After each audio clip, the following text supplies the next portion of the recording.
Our first speaker this morning, thank you very much, President Buchanan, is Gracie Lawson-Borders. But before I give you a bit of introduction, I do need to thank the sort of obvious benefactor that we sort of overlook because it's so obvious, and that is the National Museum of Wildlife Art here, who has lent us the use of their auditorium and the rest of their space for these activities. And without this wonderful facility, we wouldn't be able to move forward with this.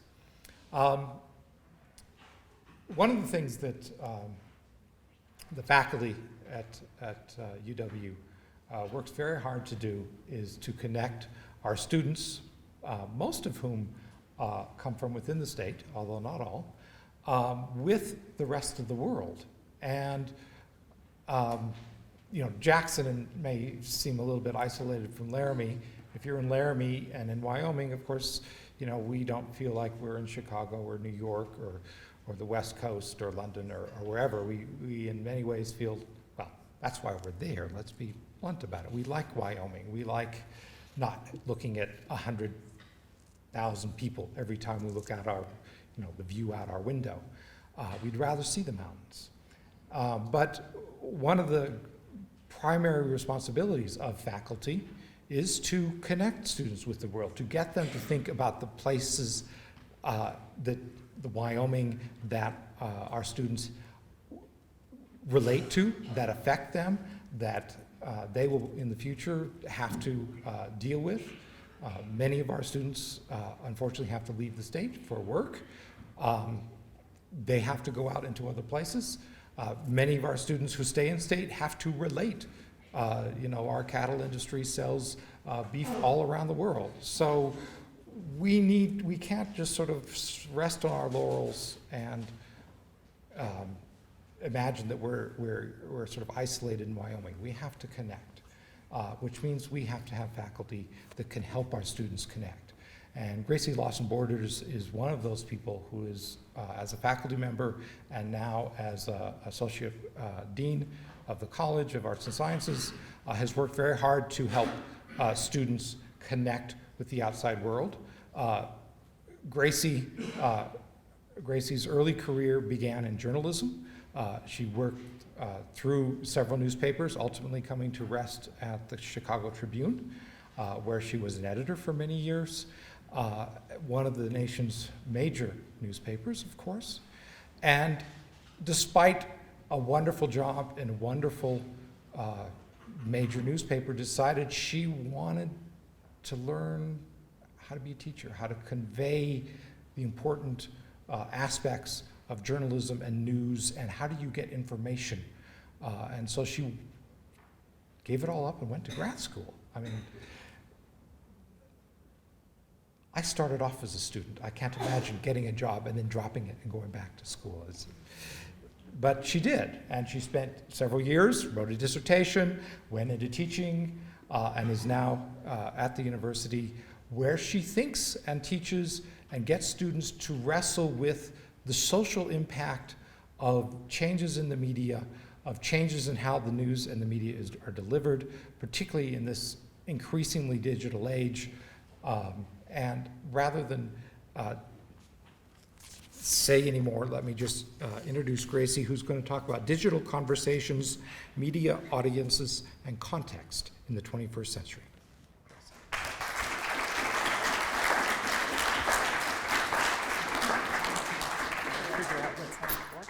Well, good morning. Thank you, Paul. Thank you, President Buchanan, and thank you, all of you, for coming this morning. Before I start my talk, I am going to ask you to give me a moment of your time, and I have a little video that I want to show you for a few minutes that kind of sets the tone for what I'm up to this morning. Someone who's been in the media and watched it change and now have to talk about where we're going. So if you'll just indulge me for about 6 minutes or so, and we know technology, when it works, is wonderful. When it doesn't, it brings question. So we're going to hope it works this morning. So if you just give me a few minutes and watch this, and then we're going to talk. It is the best of times. It is the worst of times. In the year 2014, people have access to a breadth and depth of information unimaginable in an earlier age. Everyone contributes in some way. Everyone participates to create a living, breathing mediascape. However, the press, as you know it, has ceased to exist. The Fourth Estate's fortunes have waned. 20th century news organizations are an afterthought, a lonely remnant of a not too distant past. The road to 2014 began in the mid-20th century. In 1989, Tim Berners-Lee, a computer scientist at the CERN Particle Physics Laboratory in Switzerland, invents the World Wide Web. 1994 sees the founding of Amazon.com. Its young creator dreams of a store that sells everything. Amazon's model, which would come to set the standard for internet sales, is built on automated, personalized recommendations, a store that can make suggestions. In 1998, two Stanford programmers create Google. Their algorithm echoes the logic of Amazon. It treats links as recommendations, and from that foundation powers the world's most effective search engine. In 1999, TiVo transforms television by unshackling it from the constraints of time and commercials. Almost no one who tries it ever goes back. That year, a dot-com startup named Pyro Labs unveils Blogger, a personal publishing tool. Friendster launches in 2002, and hundreds of thousands of young people rush to populate it with an incredibly detailed map of their lives, their interests, and their social networks. Also in 2002, Google launches Google News, a news portal. News organizations cry foul. Google News is edited entirely by computers. In 2003, Google buys Blogger. Google's plans are a mystery, but their interest in Blogger is not unreasonable. 2003 is the year of the blog. 2004 would be remembered as the year that everything began. Reason magazine sends subscribers an issue with a satellite photo of their houses on the cover and information custom tailored to each subscriber inside. Sony and Philips unveil the world's first mass-produced electronic paper. Google unveils Gmail with a gigabyte of free space for every user. Microsoft unveils Newsbot, a social news filter. Amazon unveils A9, a search engine built on Google's technology that also incorporates Amazon's trademark recommendations. And then, Google goes public. Awash in new capital, the company makes a major acquisition. Google buys TiVo. 2005. In response to Google's recent moves, Microsoft buys Friendster. 2006. Google combines all of its services, TiVo, Blogger, Gmail, Google News, and all of its searches into the Google Grid, a universal platform that provides a functionally limitless amount of storage space and bandwidth to store and share media of all kinds, always online, accessible from anywhere. Each user selects her own level of privacy. She can store her content securely on the Google Grid or publish it for all to see. It has never been easier for anyone, everyone, to create as well as consume media. 2007. Microsoft responds to Google's mounting challenge with Newsbotster, a social news network and participatory journalism platform. Newsbotster ranks and sorts news based on what each user's friends and colleagues are reading and viewing, and it allows everyone to comment on what they see. Sony's e-paper is cheaper than real paper this year. It's the medium of choice for Newsbotster. 2008 sees the alliance that will challenge Microsoft's ambitions. Google and Amazon join forces to form Google's On. Google supplies the Google Grid, an unparalleled search technology. Amazon supplies a social recommendation engine and its huge commercial infrastructure. Together, they use their detailed knowledge of every user's social network, demographics, consumption habits, and interests to provide total customization of content and advertising. The news wars of 2010 are notable for the fact that no actual news organizations take part. Google's on finally checkmates Microsoft with each of the software giant cannot match.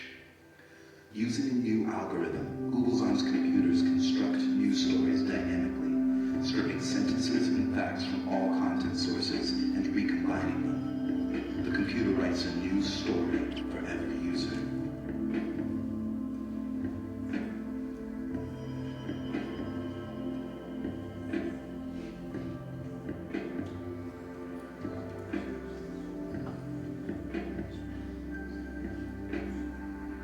In 2011, the slumbering Google state awakes to make its first and final stand. The New York Times company sues Google's On, claiming that the company's fact-stripping robots are a violation of copyright law. The case goes all the way to the Supreme Court, which, on August 4th, 2011, decides in favor of Google's On. On Sunday, March 9th, 2014, Google's On unleashes Epic. Welcome to our world. The evolving, personalized information construct is the system by which our sprawling, chaotic mediascape is filtered, ordered, and delivered. Everyone contributes now, from blog entries to phone cam images to video reports to full investigations. Many people get paid too, a tiny cut of Google's immense advertising revenue proportional to the popularity of their contributions.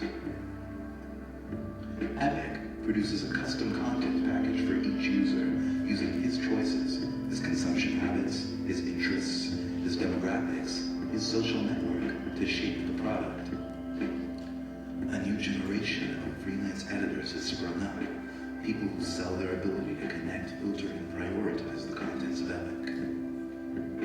We all subscribe to many editors. Epic allows us to mix and match their choices however we like. At its best, edited for the savviest readers, Epic is a summary of the world deeper, broader, and more nuanced than anything ever available before. But at its worst, and for too many, Epic is merely a collection of trivia, much of it untrue, all of it narrow, shallow, and sensational. But Epic is what we wanted, it is what we chose, and its commercial success preempted any discussions of media and democracy or journalistic ethics. Today, in 2014, the New York Times has gone offline. In feeble protest to Google's On's hegemony, the Times has become a print-only newsletter for the elite and the elderly.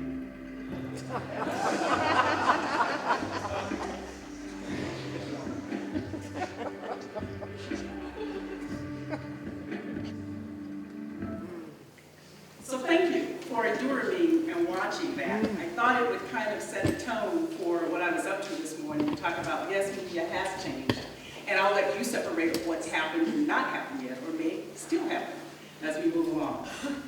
And so what I wanted to talk about is, if you'll give me a moment, I'm going to throw a rhetorical question out there, and it doesn't need an answer.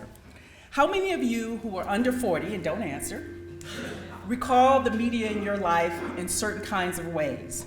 You think about such things as Apple computers, you think about the PC, Macs, DVD players, cell phones, broadcast of the Challenger disaster, the 9/11 attack in New York, TV shows such as Friends and American Idol, the internet, good old Napster and file sharing of music, and the list goes on.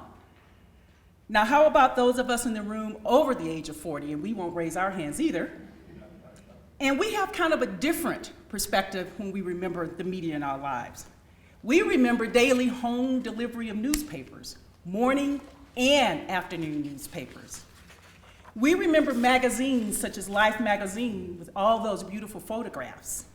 We remember Walter Cronkite on the evening news, party lines for the telephone, AT&T before they broke up into the baby bells. We remember drive-in movie theaters and seeing Night of the Living Dead on the big screen in your car. We remember listening to the radio regularly, not through the internet. We remember Disney Hour on Sunday night, Lassie, Bonanza, I Love Lucy, the broadcast of President Kennedy being shot, 8-track tapes, phonographs, the close-and-play record player. We remember those wonderful 45 singles when we bought what we wanted to hear individually. What is so fascinating about all this change in technology is that it used to move very slow, decade by decade, if not longer. But according to Paul Sappho's 30-year rule, things are moved so much faster now. We have simultaneous development of technology. As soon as we get to know one thing, the next thing comes. You have your 3G phone, but hey, hold on, you have to have your 4G phone next. With the digitization of content and the simultaneous development of new technologies, it has touched us all. We can now create, we can engage, we can become consumers as well as producers. We have interactivity, we can connect to anybody that we want to connect to, and we have social networks. In 2004, I taught a PhD graduate class where they did a presentation on Facebook, and I said, this will never work. You had to be at a college, you can only have an EDU, and here we are 7 years later, and they have more than 500 million subscribers, and they just keep growing. And so it's moving fast. Just when you figured out how to do one thing, program your VCR if you're like me, here comes TiVo. And just when you figure out TiVo, here comes the cable company's DVR, and you've got to figure that out. Oh, and now we've got DVDs and Blu-ray technology, so you have to figure out what that is. Before you can figure out the iPhone, here comes the iPad. It just keeps coming at you. And no matter what, even in film, we don't want to just see a movie now, we want to see a 3D movie. We want a hologram. We want to be relocated from some space to another because we know it's possible. So any way you look at it, that's what the technology has done to us. And so for us to step back and figure out what we're up to, we have to talk a little bit about what's been going on. The way we obtain our content varies from individual to individual.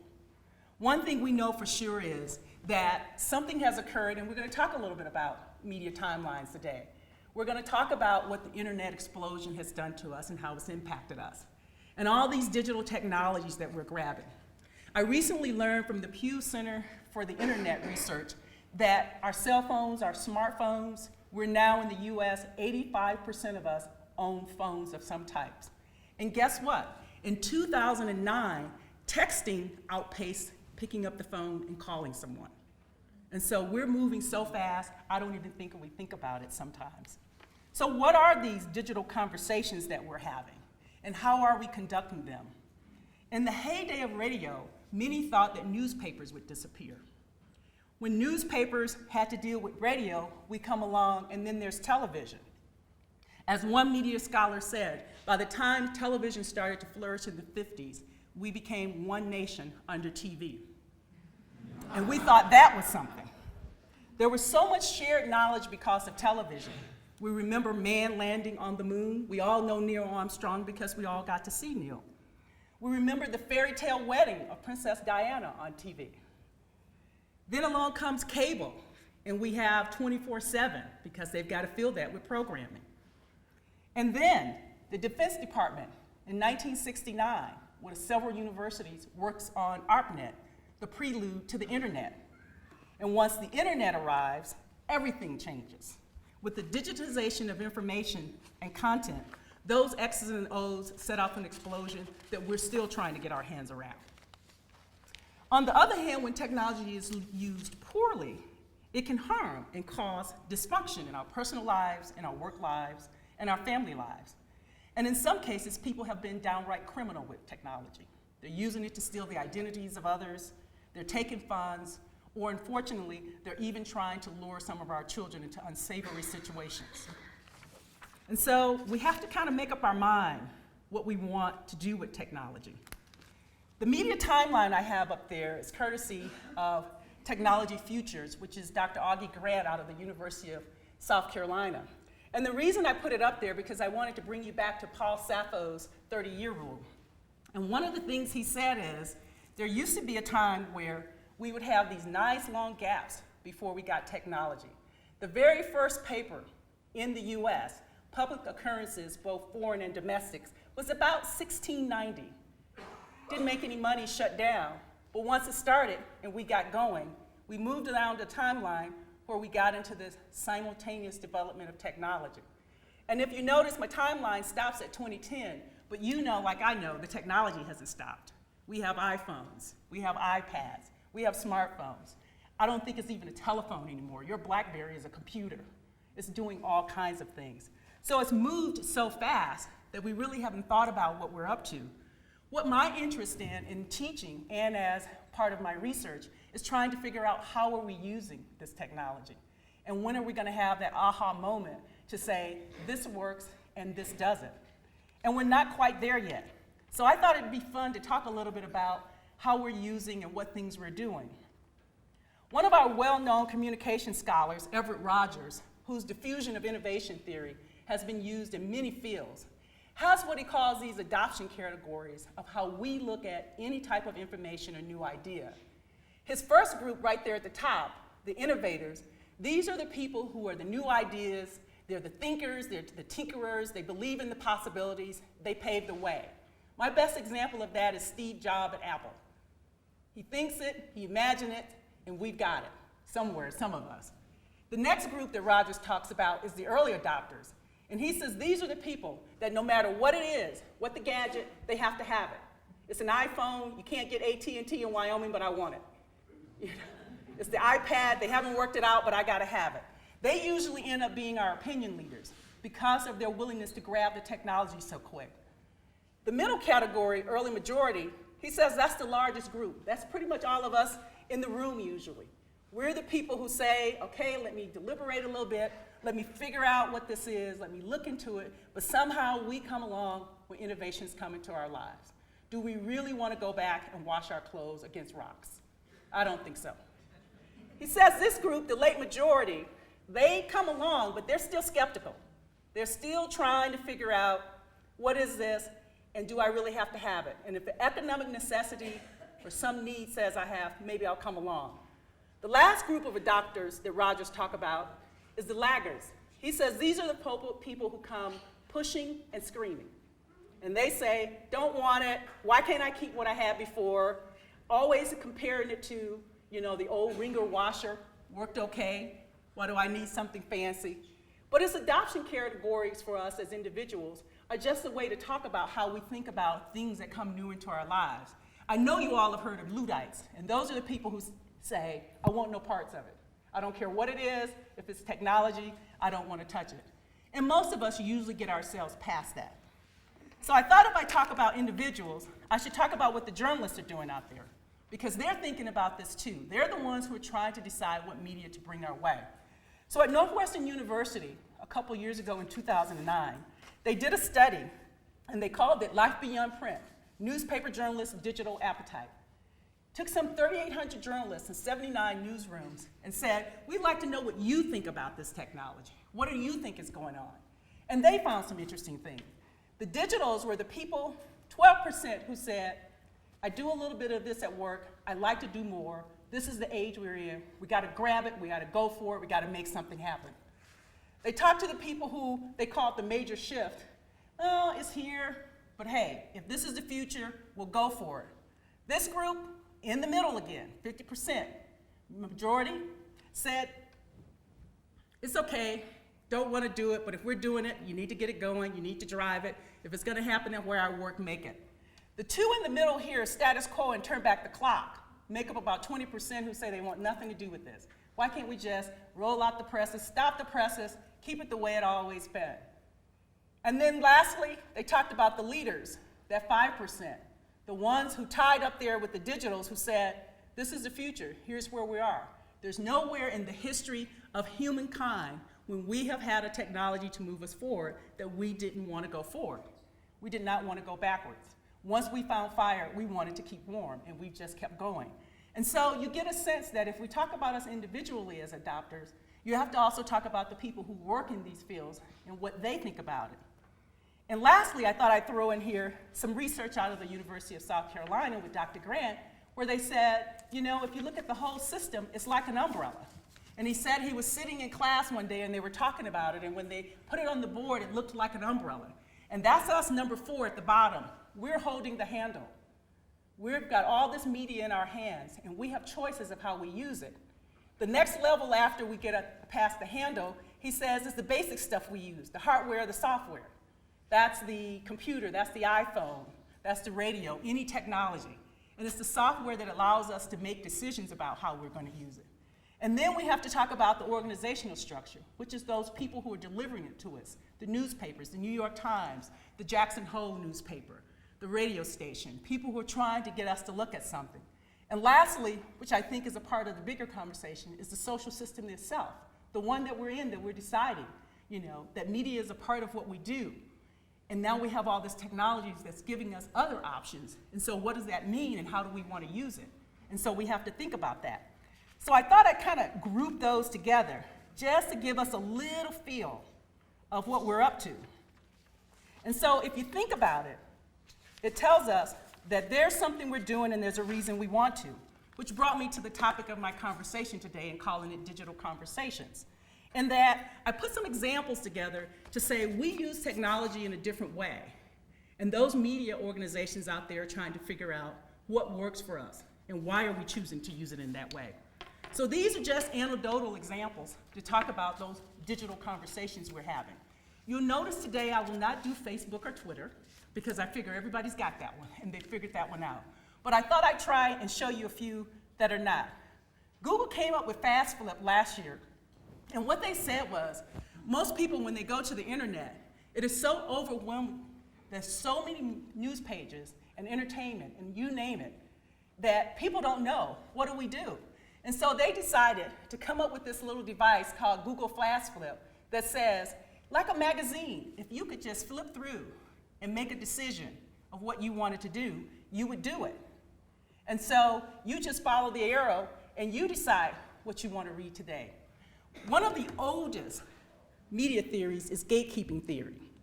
Back in 1950, D.H. White did a study of a wire editor in the Midwest, and he watched the wire editor open and close the gate every night. This goes in, this stays out, this comes in, this stays out. You fast forward us to the 21st century, and now we need online gatekeepers. We've removed that traditional role of the media, and we ourselves are now capable of making those kinds of decisions. And so they created this website so that you could play with what you wanted, giving you the sense of you've combined the print and the electronic feeling of just flipping through, whether by topic, whatever it was, you make up your mind, you can share this information with people, and then all of a sudden you have become a gatekeeper. You're the one that's deciding what's important to you today. And we're going to talk a little bit later about what that means when you do that. The other example I thought I'd give you this morning that gives another little twist is, when technology works with me, is CNN. CNN is doing something that's been around for a little while now, and that is they have these things they call the CNN iReports. And basically what it is user-generated content. And they said, you know what, you're out there, you're seeing things, you want to talk about something. The last statistics that I saw, CNN can reach 212 countries around the globe. We can whisper in each other's ears, we can Twitter, but we can't reach that many people. And so they decided to let us join the conversation. And what they did was, you take your camera and you take your video and you submit it to CNN. And what happens is that they post it.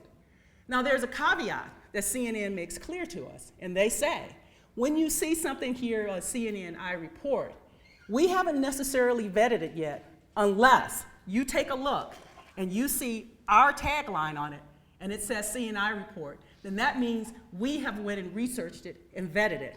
If you see it otherwise, it's from people just like you who were somewhere or who thought something was important and wanted to have that digital conversation, wanted to share that moment in time. It's an interesting concept, and it continues to pick up. If you're looking at the news the past 2 weeks, most of the video that they were able to get so early for CNN iReport came out of Egypt because of people using their cell phones and their video and passing it on and putting it up here. So I kind of use it as an example of that whole user-generated content, that whole now you become not just a consumer of information, but you can also become a producer of information. So it's kind of an interesting point in time. Another example I brought for you today is Hulu.com. And what Hulu.com did in 2007, it said, you know, when the VCR came around, people no longer wanted to sit down at 7 o'clock or 8 o'clock to watch the evening news or some show or some event they were interested in. They said people want to see it when they want to see it, where they want to see it, and how they want to see it. So they partnered with some 250 TV networks, cable stations, and other content developers and came up with this website that said, when you set your mind what you're interested in, you just come to Hulu.com and we'll show it to you. And they have more than 800 shows taped on this website where you can pick and watch the entire season of a show, a certain event if you're interested in it, certain popular movies, you name it. And so they wanted to give it to you. Another media theory I want to mention while we're on this website is uses and gratifications theory. And what it says is, back in the 40s and 50s when they were doing early research, they had this whole hypodermic needle model. And they said whatever they shot at us in the media, we would just take it in. But they started to discover this is not so. People are active. They are an audience who are making a decision on what they want to use. They are motivated by some need and some desire. So thus, the research on uses and gratification theories came along and said, people have a desire, they have a motive, they have a need, they go somewhere, they pick a media, no matter what it is, if it's watching movies on Hulu.com, if it's listening to the radio, if it's using their iPhone, and then they receive some kind of gratification from that choice because they are an active audience. And so what the technology has allowed us to do is have even more choices if we choose. And some of us find some of those choices overwhelming. And so again, I tease about the gatekeeper theory, and we don't have the wire editor sitting there, but in the digital world, we get to do the gatekeeping, and we get to select what we want to do. And so it's been interesting. And if I have the right statistic up there that I wanted to show you, was the research showed that last year, people watched 19.4 billion minutes of video on this website. So somehow that digital conversation is reaching some people for some reason. And that's another aspect of how we're using the technology. The next example I had for you was the Huffington Post.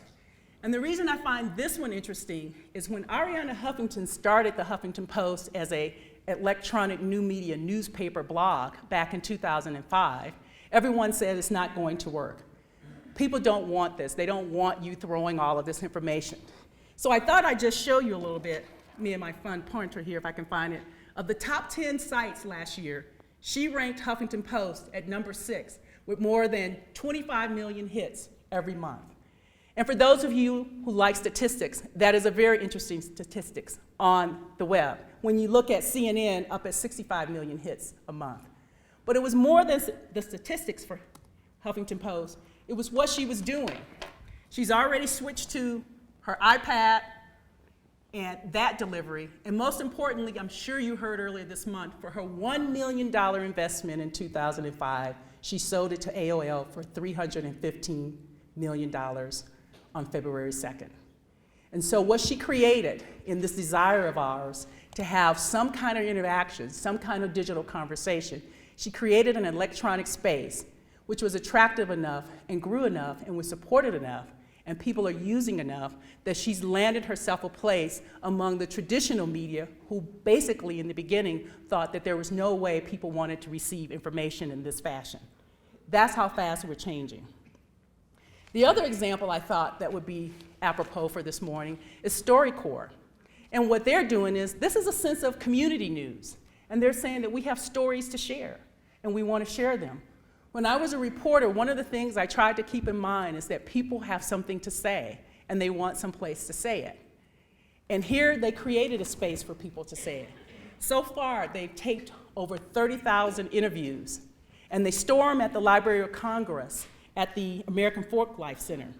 And the interesting thing about it, here in Jackson, if anybody's interested in this kind of experience, you just simply contact them and find out whether it's a local NPR outlet, if it's a library, if it's a radio station.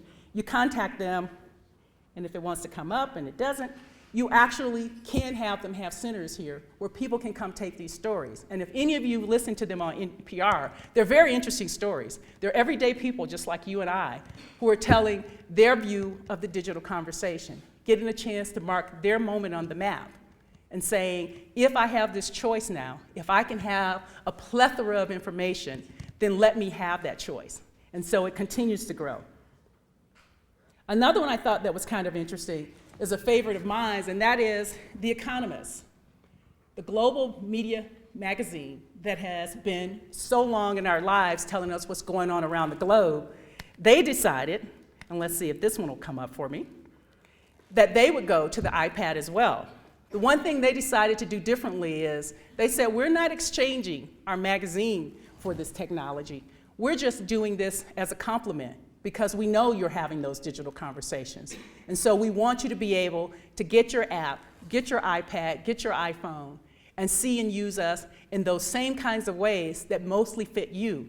That's what's changed the biggest, is that we've decided we want that information when we want it, we want to interact with it the way we want to, and whenever we want to.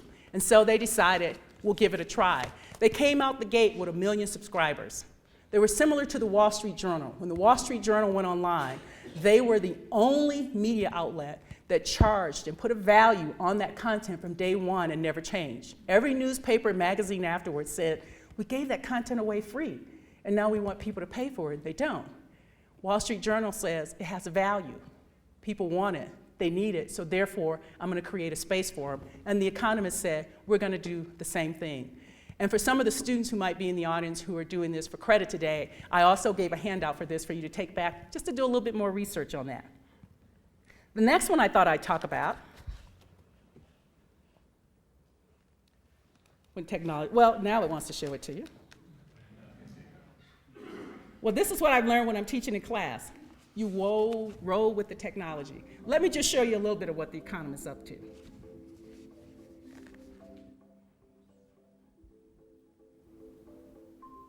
Remember, this could also be because I'm not a Mac person. That plays a role. There we go. Let me get you back to the video I'm trying to show you. Just for a moment to show you the digital experience is different on the iPad, if those of you who haven't gotten an iPad yet.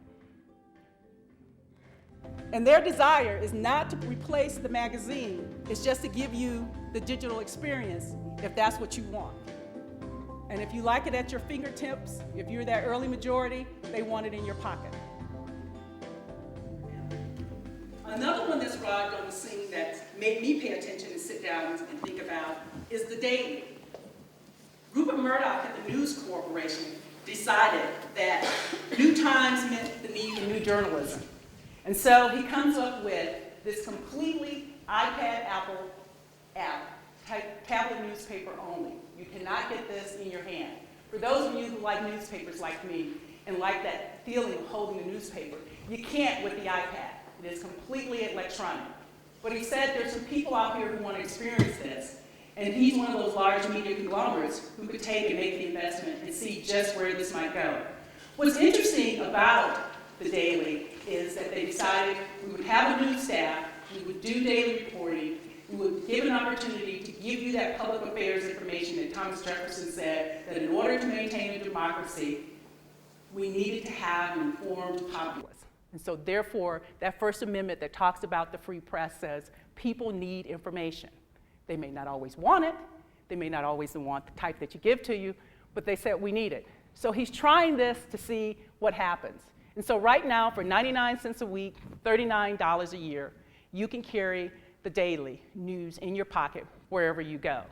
Another example of a digital conversation that shifted how we're using media. I couldn't do this day without bringing up our friend. Where is she at? I got to go back to her. I can't skip Oprah.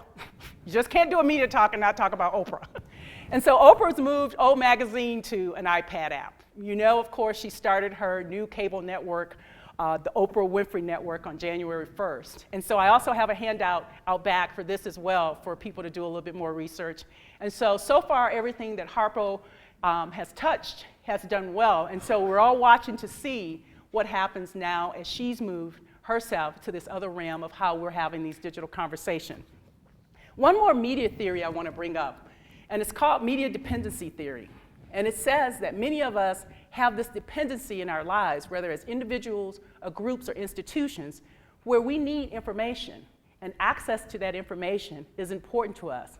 And so media dependency theory says that somehow we have to stay in touch, we have to make sure we have access. And so even when we say we don't want all that media in our lives, even when we say we turn off the television, even when we say we limit our contact with email and the internet, we somehow in that social system that I talked about in that umbrella say we need to have some form of information to function, to exist, to move forward as an institution, University of Wyoming, to function as a museum, the Wildlife Art Museum. And so it says based on that, there will always be, if I take you back to my first talk about us as individuals and adopters, that there will always be this movement, as Ev Rogers says, of us trying to figure out where we fit in and what do we want to use, and then what does it mean in the bigger picture. And so I had to end the note today after talking to, again, the people for Saturday University and inviting me this morning, that I had to bring a little something about what's happening at museums since we sit in such a lovely museum this morning. And so here we have Google in our lives again with the art project, which started this year. And what they did was they said, there is something that is out there that people want to have contact with that they may not necessarily have. And that's not conveying very nicely for you on the screen. So let me take you to the art project powered by Google.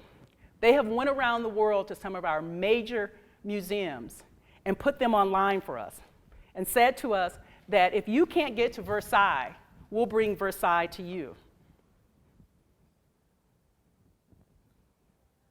And it has this lovely little graphic that I'm going to show you right quick because it's kind of cool.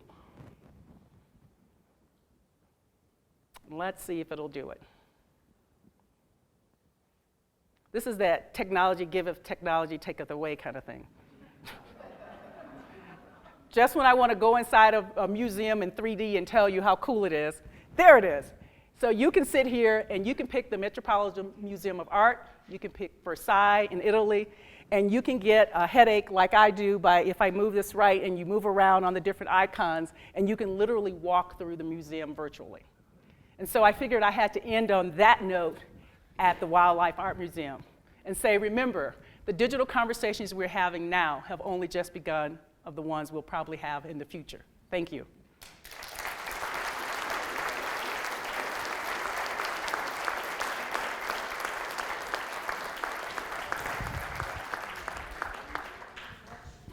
So here's my question. Why are companies and institutions having a Facebook page when they've already got a website? I mean, what's the difference? How are they using Facebook? You know, for example, at home, I watch Care 11, ABC news program at 10 o'clock. They say, go to see us on Facebook. But they've already got a website. So what's the difference? Very good question she asked. What's the difference when most of the organizations already have a website and then now they also have Facebook?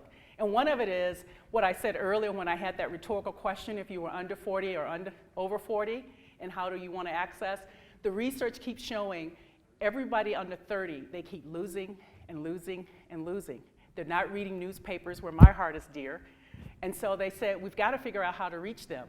And so when I made the little chuckle about Facebook and the presentation my graduate student did in 2004, and I said, this is never going to fly. What happened is, it's just bombarded us. And so they're afraid if they don't take and somehow interject themselves in the technology and feel like they have a presence, that they will somehow lose those younger people who they feel they're not reaching anyway. And it's kind of fascinating because the question you ask is, you remember the movie, if you build it, they will come? Well, it's showing if you create Facebook and Twitter and you don't have anything there, they still won't come. So it's kind of a two-edged sword for a lot of people. But they are so concerned about not having a presence and missing the opportunity to touch base with people in some kind of way. Got one in the back. And then you talked about essentially electronic delivery systems, and you really didn't talk so much about content. And one of the concerns that I have or have noticed is the loss of true thoughtful content over the last 4 or 5 years. And I know there was on educational TV, there was a great program that went off air about 6 months ago, and they took feeds from English Deutsche Welle and from Al Jazeera and things which were really neutral in their content, but they were in depth. And we see so little of that anymore. Is there a lot of discussion or any discussion about what's happening to the thoughtful content?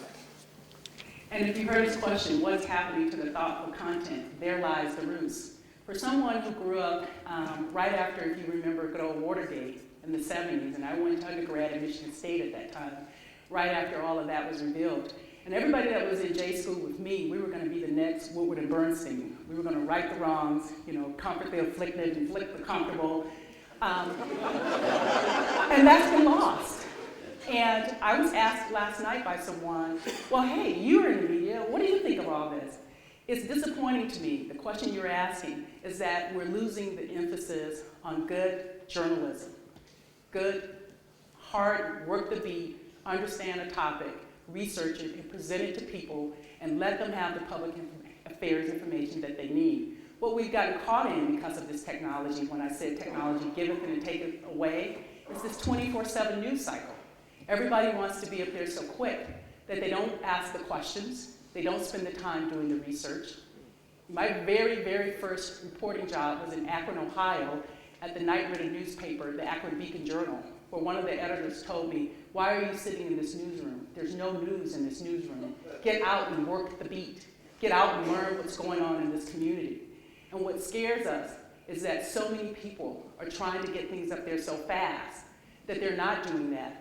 And one of the things that myself and the other journalism professors have talked about at UW is we want people to know how to write. We want them to know what accuracy is. We want them to know what news is. And we want them to take the time to do that. So does that mean you don't have the sexy, glamorous story with all the, I really could care less how many times Lindsay Lohan goes to jail? But I really do care about public affairs information. So that's a very good question. That is the loss of enjoying the technology so much that are we starting to let the important content slide away? So very good question. Yeah, I certainly have no problem with technology, but I do feel too that a concern, and I'm wondering about the research, is that the young people, the children, I have grandchildren, spend so much time texting and on these different media systems that the one-to-one conversation may be slipping away in some way. And I don't know what your research is, or your thoughts are. And there's another good question. She asked, are we losing that face-to-face, that one-to-one contact? I had a graduate student who said to me in one of our seminars on the internet and society, and she said, technology will be only as dysfunctional as we are. And I thought about that when she said that, and she's so correct, because what happens is, there's a recent book that came out called Alone Together. And she says, we have so much technology and we can reach so many people globally, but are we really talking to the person sitting right next to us? And so when I talk about, I think we've got to pause and think about how we're having these digital conversations, is that we have to enjoy them, we have to use technology as the tool that it is, but we also have to remember what part of our daily experience and our personal contacts. I'll give you an example. I love anecdotes. I go to the grandstand downtown in Laramie on Sundays, and I buy newspapers because I'm a newspaper person. That's what I grew up with. And so there was a woman standing next to me, and she's looking, and she's got 5 newspapers in her hand. And so she turns to me, and she said, is there something going on I'm supposed to know about? I just want to take these home and read these this week as I go along. So that just shows you how much everybody's gotten away from it. So the good point you're making is, I think we have to make a choice about this tool. It's a wonderful tool. It connects us in some exciting ways. Those of you who have grandchildren that live far away, who text you or send you a photo, even though you want no parts of it, you find yourself doing it because you do get to connect. But we also have to remember that we still want to have that personal conversation. And if we want to pay attention to make sure that that doesn't slip away from us, all because we're enjoying some new opportunities. There was one question down here, I think a gentleman down here had one. Well, I was thinking about the fact that we're in a lecture hall here, and this is the way we've taught in universities since I was there, and before that for many years. Is there any change in the way people are learning now, or will be learning in the future at a university setting, with all this media and all this interaction? I mean, you don't have to leave your class, you don't have to leave your dorm, you don't have to leave your apartment, and you can communicate on Facebook all at the same time while you're listening to the lecture. But how are you all looking at that, doing that from a university standpoint? What kind of changes are, maybe they've already taken place? Well, he asked the question of what are we doing even from the university perspective in terms of the technology. And as you know, we have the outreach credit programs. So I have another anecdote for you. I'm teaching my first web-only outreach credit program class this semester. And as a matter of fact, I have a couple of students who are up here in Jackson. And so I had to catch myself. They said, well, you wanted me to do this assignment, and I can't find this. And I said, well, why don't you come over to my office? And so the guy emails me back, I'm in Warland. And I said, oh, okay, that would be a problem. And so it becomes that you can obtain several degrees online. I'm trying this class. The name of the class is Minority Media Ownership. We're looking at different media outlets owned by different minority groups. We're looking at regulations. And what I'm finding is, and I was sharing with one of my colleagues last night, is I've got to figure out for myself as a teacher, am I reaching them? So I started doing this weekly class live chat. And so I can sit there with them on the computer, and I can put my headphone on, and I can talk to them, and I can even do Skype, and they can see my face. And so the gentleman tells me, he said, well, you know, I can't take your exam because I have to go out of town, and I won't be here. And I said, oh, but that's the beauty of the internet. When it opens on that day, all you have to do, wherever you're sitting at 12:01 in the morning, you can take the exam. He waited about 2 days and emailed me back and said, okay. So it's a different experience. I want to know how I feel at the end of the semester as a teacher, because I enjoy teaching and I love the interaction in the classroom and I like the face-to-face. So I want to see how I feel, and so that's why I'm trying that. And people are different learners. There are some people who told me they need the structure to be inside a lecture hall and to be in a classroom. And then there are some people who told me that they have the discipline and they like the flexibility. And because of our mission as a university, what the Outreach Credit Program has given us the opportunity to do is to allow people here in Jackson and Warland and across the state to participate. And if this works for them, it gives them that opportunity. So yeah, I'm interested to see how I feel at the end of the semester. But so far, I'm having a good time, so we'll see what happens when we get to the end of this. I just wanted to mention I'm with the Wyoming Humanities Council, and libraries and museums, as Gracie pointed out, as well as organizations, program organizations such as ours, are informal learning environments. So we too are experimenting with digital conversations and creative ways to foster interactive learning. So that, for example, we launched a project called Civility Matters last fall. And in part because we don't have enough staff or funding to do completely face-to-face programs across the state. We've been experimenting with our online presence and encouraging people to post book titles, film titles that relate to civility. We're inviting people across the state to post editorials on civility, and the Casper Star Tribune has been publishing some of those. We've had online book discussions as well as film discussions. And again, it's just a comment that we're trying to experiment with digital conversations in new ways, and also in part to reach younger people. And that's very important to all of our institutions, libraries, museums, and organizations like ours. So thanks, Gracie. And thank you, Marcia. Do we have another question? How do you feel about online for-profit university learning? And I quote university, right? For-profit. I wanted to get that question. How do I feel about it? Well, you know, to be very honest with you, because of the technology, I think we all have to stay open to see what it's going to do. One of my colleagues back in Texas said, we've got to figure out how all of this is going to shake out and what's best to be used. And so I don't have a concrete opinion about the online for-profit. I think we still have to see what needs are being met and how, and if there are some people that it meets a need, and if it has the components that people are looking for. But I think it's too early to categorically state where it may or may not fall. I think because, again, I really see technology as a tool. I really am one of those middle majority adopters. I feel it's a part of what we are. I feel that we've never wanted to go back. But I also still want to walk my way through it and make sure we're using it well and make sure we're using it in the types of ways that it will be beneficial for us.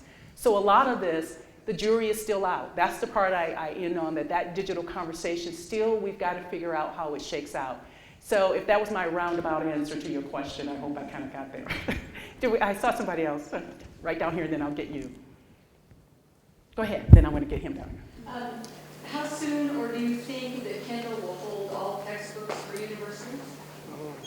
That's another interesting one because there's all kinds of things being tested. And I'll raise my hand. I have my Kindle, Miss, have to have all her newspapers, but I still have to see what's going on with the technology too. And it is convenient when you travel and you have this small little gadget to take and you can go. But again, it becomes what are we really receptive to and what do we want to have? And I am someone who loves to read and I love books. And I love the fact that my house is lined with books. Sometimes where I have to move them and shift them around so my husband can say, could you get some of these books out of the way? But I think what it is, again, we're in that environment when the good question was asked in the back, that most of the people who are under 30 have had a completely different experience where every single thing they have touched has been electronic. There was no cell phone when I was growing up. There was no cell phone for most of us in college. You did what we all did. We split that bill 3 ways or 2 ways and counted up the tax, and that's what we did. And so we carried, remember, you had to have your change for your phone call at the payphone, which you can't find one now. And so I think what it is Google, as you know, when they are trying to do the things to put the book online, and I think we have some wonderful librarians in here who can talk about, the experiences and what they want to do and how they want to embrace the technology, that if it will make and continue to make people read and reach out, then it's a good thing. If it changes some of that dynamic, how do we manage that change? So I think it again is, we're still so with all these possibilities and that simultaneous development of all these, that as soon as one comes, we don't get to get our heads wrapped around that before the next one comes. And so we're still trying to figure it out because it's coming at us so fast. This lecture today, Digital Conversations, is a part of a bigger book project I'm working on called Digital Life. And that's what I'm trying to do. I'm trying to talk about these components and somehow how do we get our hands around what part of it works for us and what part of it, maybe that's not the way we want to go. The beauty is we're all willing to at least try. We grumble, but we'll give it a try, and if it doesn't work, there are failed technologies. There's a communication researcher that's what he tries to look at. If any of you from Texas, do you remember something called the QCat? Wonderful little piece of technology that the Dallas Belo Corporation spent $30 million on, shaped like a cat to sit next to your mouse. And you can go around scanning these barcodes. So I spent an entire semester teaching a group of journalism students to play with this barcode. And at the end, we said, what are we doing with this? We're just scanning soup cans. We're scanning all these barcodes, but we didn't know why we were using it. And the technology failed. So they spent $30 million to find out that was not something we need. Oh, it was cute. You had the little recounting cat next to the mouse. So I'm going to save it, and maybe on eBay it'll have some value down the road. I'm kind of elated with Facebook, Twitter, MySpace because of a job application that wanted my Facebook address. And I thought, well, that's a slippery slope. Am I right to be afraid of that stuff? It's a two-edged sword because companies are looking.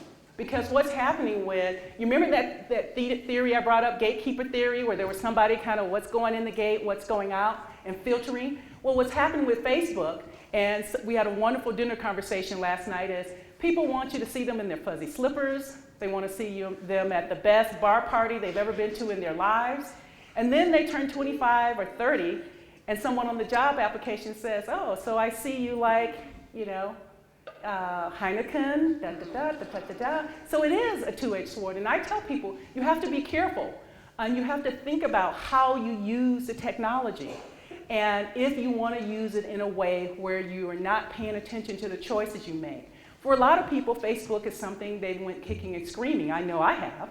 And pretty much most of the other people, I'm really kind of a lurker on my own Facebook because I don't put anything on it. I just watch everybody else put things on it. But it's also the important point that's being made is some organizations, and particularly depending on the type, law enforcement is having a big problem with this. They kind of say you can't kind of put that badge out of law enforcement if we've got you doing something on your Facebook that kind of is against the law. Most judges have decided that they won't do it because, oh, I might be on the bench and you are in front of me. And so it really is one of those things that I tell students all the time, you really need to think about, because once you put it up there, it's up there. And people love to hit, send to everybody. So it is something I think we have to think about and be careful with. How am I doing for time, Paul? About 5 minutes. Okay, we have another one. I think we have a time for another one. I'm curious, in schools of journalism, with all this emphasis on new technology, are you still teaching how to investigate and research a story and write it? He answered the question with all the technology in our schools of journalism, are we still teaching about news value and writing and investigating and reporting? And I can definitely say that in the Department of Communication and Journalism at the University of Wyoming, we met and we talked about this, and we said, we want people to leave here knowing how to write, knowing what news is, knowing how to research it, knowing how to investigate it. And so when I invite people into my media convergence class and they think we're just going to play with these toys, for the first couple of weeks, I won't let them do anything but the long way. I say, you're going to do what I had to do. I had to type that story out, hand it over to someone with a red grease pencil who edited it by hand. And they were like, I thought this class was going to be different than this. Oh my gosh, I might drop this. We're not going to play with it. To remind them that they have a responsibility. We need public affairs information. We need someone to help us make sense of the world around us. It is growing so fast. There's more than 300 million people in this country. And the issues and the interests and the changes are important. And so if we don't pause and tell them that it is important that they know what these tools are and that they know how to use them, but it's very much equally and even more important that they know how to go and get that content and get it right and explain to people and give people the opportunity to make a decision based on good information and factual information that they can count on. And if we let that leave and we get too, as I'm always telling junior faculty, if you get seduced by the technology, that's when you make the mistakes with the technology. So we just can't do that. We've got to pull back. And is it happening everywhere? No, it's not. Some people are making the mistake to be seduced by the technology. We have one quick one down here and I'll wrap up. Just as a follow-up to that question, that's my concern, the ethics and the honesty within journalism. What is true and factual? How do we get to that core that's so crucial? And it's so important, and what he's saying here is the ethics and the truth and being able to check that. And I always tell students, and I tell anyone, and as we talk here today, you have to be able to assess information. You have to have more than one news source. And so that's why I told the story of me and the woman in the newsstand, and I had all those newspapers. I love reading, and I love listening to CNN or NPR, and I mix it up and I go across the dial because somewhere in there, if I put all these pieces of information together, I should be able to make a better decision. But if we have people who are sensational and they look for the headline and they look for the quick and they lose that ethical core, it hurts us. Traditional media, by that I mean our traditional newspapers, radio, television stations, who this was their bread and butter, we're also calling out to them and to our journalism schools is that you have to help us. Even though we don't have that traditional gatekeeper model in our head anymore, we're saying we still need you to do the job. We still need you to end this digital conversation, have a truthful, ethical, and a conversation filled with the type of content that we can use. So that's still important. Thank you, all of you, and I know I'll get a chance to talk to you more later this afternoon.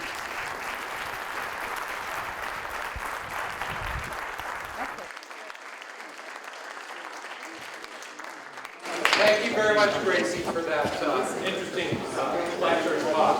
Let's take a break, and we'll come back at 10:30.